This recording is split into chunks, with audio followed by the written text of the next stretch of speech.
In this video, I'll share some teachings about the breath that will support any breath practice. And working with the breath is one of the most powerful and general means for supporting psychedelic journey work, whether in preparation, integration, during the trip itself, or even if breath is used to induce non-ordinary states of consciousness similar to psychedelic states in order to tap the same learning opportunities and benefits. What is so special about the breath? The breath straddles unconscious and conscious aspects of our being. We can deliberately undertake breath practice. We can carry out our practice and work with our breath and make progress. And at the same time, our breath will churn away in deep sleep when we have no identity or body awareness. The breath will churn away in the midst of our frantic activity during the day when we're thinking about anything but the breath. And so the breath represents an opportunity to work with it in order to gain access to these deeper parts of our being that we might like to heal or transform in order to benefit all aspects of our life. But just as the breath gives this unique access to the deep unconscious parts of our being, this also creates the challenges. You see, every thought that enters the mind, it might seem to be detached language, a form of an opinion or an idea or a worry. Every single thought is actualized in the feelings, the subtle emotional body within. And this completely includes the breath. Every thought has a corresponding movement, shift, holding pattern arising in the body and on the breath. This is why you may encounter an otherwise healthy, robust person, ask how they're doing, and the response you get is, I'm doing okay, I guess I'm getting by. And you can tell immediately the breath is clenched and seized. You might even be able to see tension in the shoulders and neck, parts of the body that have nothing to do with the breathing apparatus, and yet they've somehow been entrained into that. So one of these predicaments of living with a modern ego is the breath gets constrained and seized and takes an unnatural and uncomfortable form. This most natural thing, the most natural thing in the world is to breathe, and yet, in a sense, our breath becomes hijacked by the ego complexes of thoughts in our minds. So the first instruction here, the first general teaching to support any breathwork practice, is come to the practice with a sense of what you are actually doing, which is engaging with your life force, your energy on the most fundamental level. That is to say, if you sit on the cushion or lie on your back in bed with an intention to polish off some rote task that someone told you would be helpful for certain aspects of your life, that will not be as effective. It will not be as effectively communicated to your nervous system. What I am about to do is important, as if you know what you are doing. In working with the breath, you are working with your fundamental life force, your energy on the deepest level. So that's number one.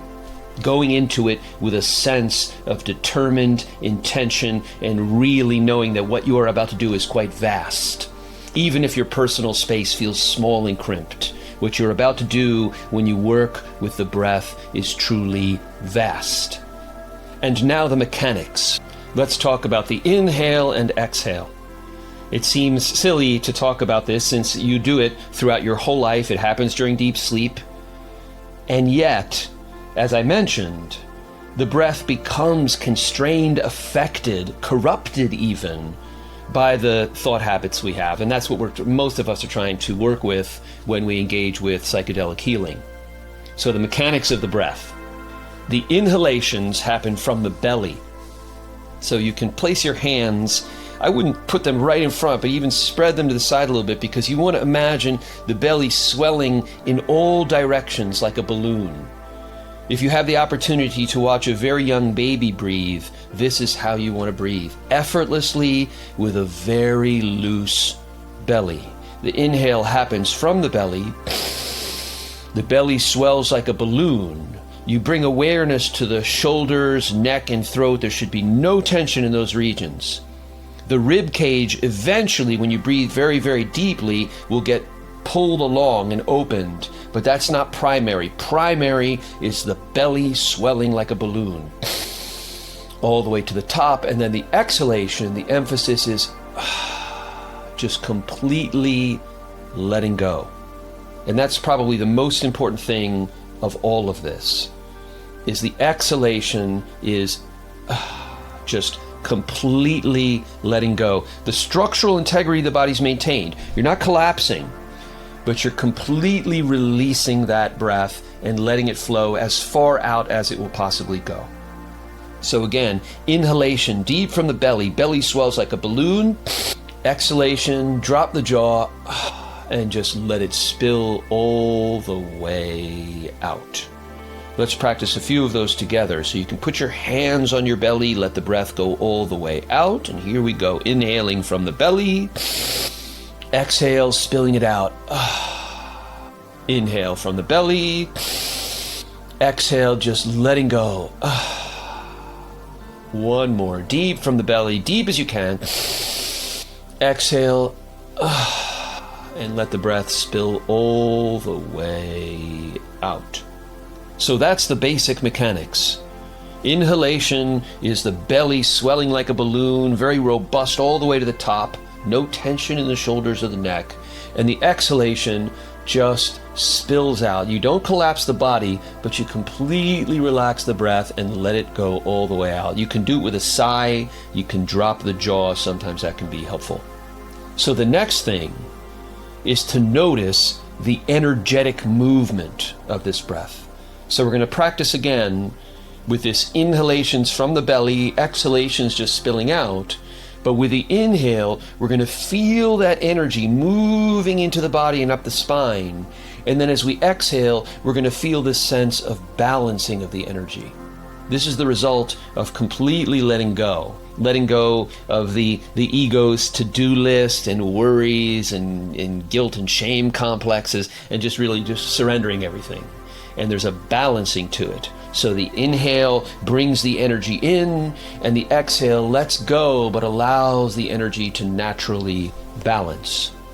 So again, find your comfortable seat or lying down position. Allow the breath to exhale fully wherever you are.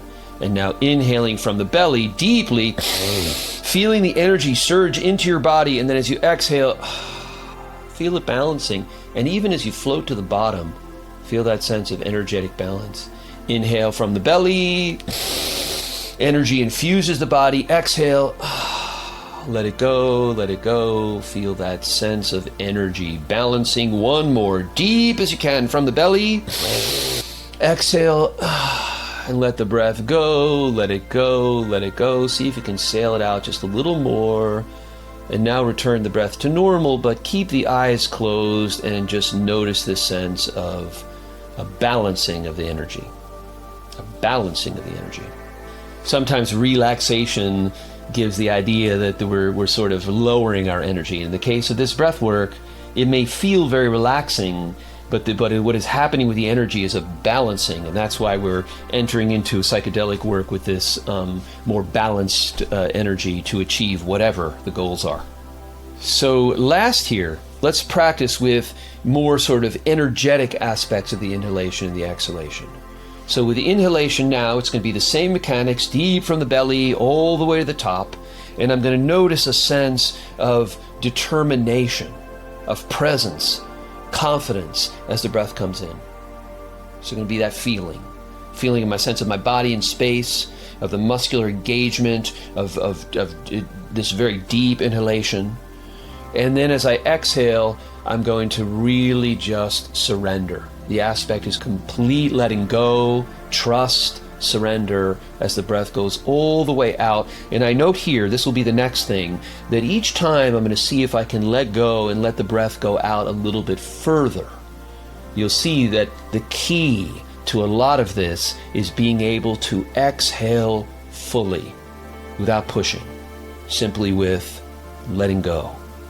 So the inhale from the belly is this determination, this confidence, this sense of presence in space.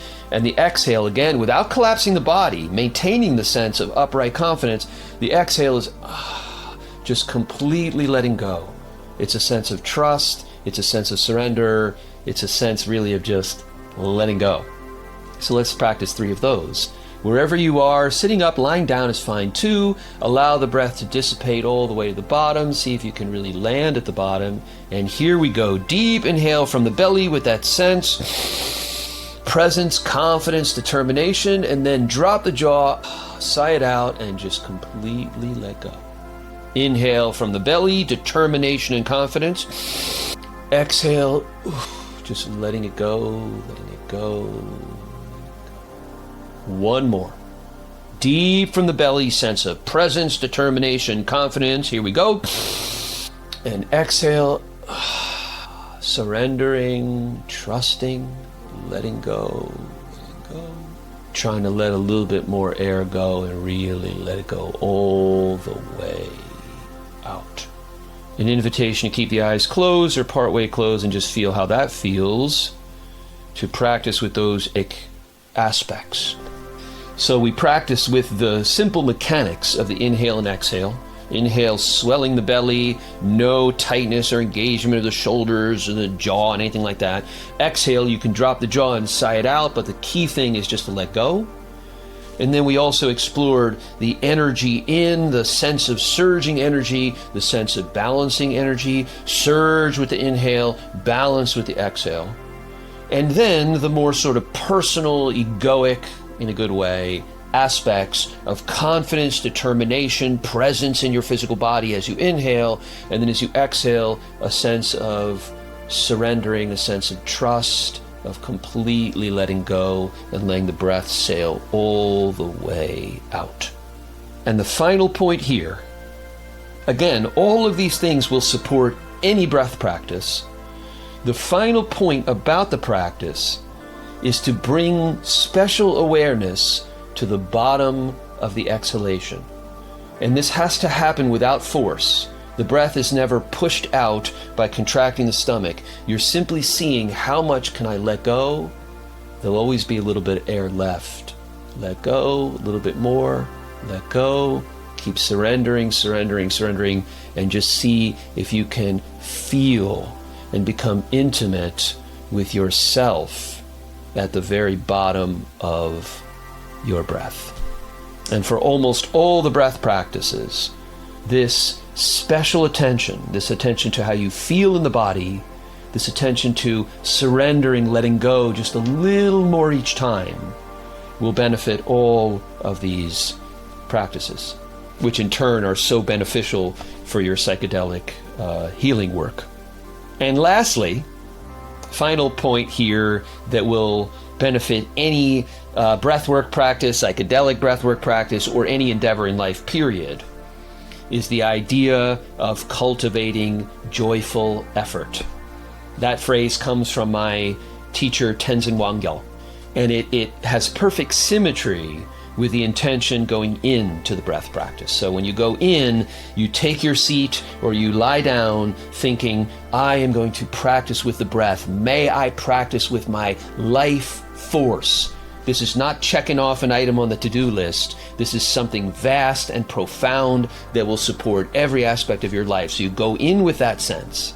And then when you finish practicing, you create that sense of joyful effort. You can congratulate yourself. Even if it didn't go exactly as planned, you say, oh, I did the best I could. The fact that I'm practicing breath work regularly, or that I'm practicing in advance of this important experience I expect to have, you are in it for you. That is a statement, a deep, visceral statement of you showing up for you, which has great general application to all your endeavors. So intention, realizing how profound the breath is going in, cultivating a sense of joy and accomplishment in all your endeavors, especially practicing with the breath when you're done your practice session. And during it, And as you're allowing it to unfold, and you're practicing over the days and weeks and months, perhaps in preparation, integration, or in the psychedelic state itself, you bring your own sense of personal touch, of creative engagement to it. So if it's a breathing exercise that involves counting, maybe you play and experiment with the numbers. You practice with your breath as if it were a musical thing. You practice with rhythms of the breathing that you find appealing. And the more you engage with your practice on a personal and creative level, the more likely you will be to re-engage with it, the more likely that it will be available to you when you are in some non-ordinary state of consciousness and you really need that tool, that support. May your practicing go well. May your psychedelic journeys go well. May your life go well. Thank you.